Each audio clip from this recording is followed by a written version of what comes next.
So good morning guys. Today is Sunday. I have with my friends.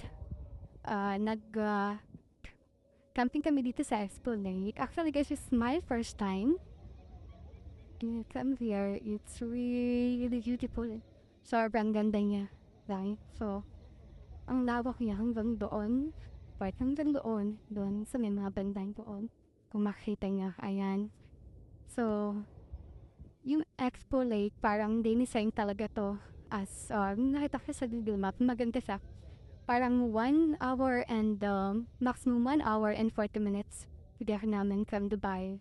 And then, from sa may,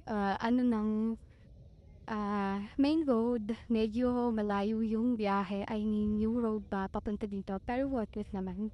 So, gabi kami pumunta. But then, as in yung umaga na. So, solid talaga. Ang sobrang ganda. Kung sa search you guys, ang Expo Lake, makikita nyo kung ano sa dinesign. Sobrang ganda nga. Ang dami doon. Pwede ka pala pumunta hanggang doon.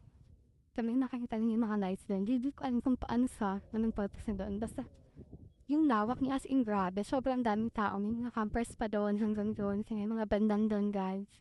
So, hanggang pa. So, makita niya, ayan. Sa likod pa. Expo 2020. Sobrang ganda. Ayan. Ang daming campers. Hanggang dun sa may banda. Doon. Tapos yung area namin pala guys. Doon sa may banda, parking 2. And then the other side is parking 3. And I think doon yung parking 4. Tapos yun silang inang parking to meron. Pero sobrang lawak na. At least para sa palibot. Makita niyo doon. May mga dami pang camper. So, ganda. Sobrang ganda.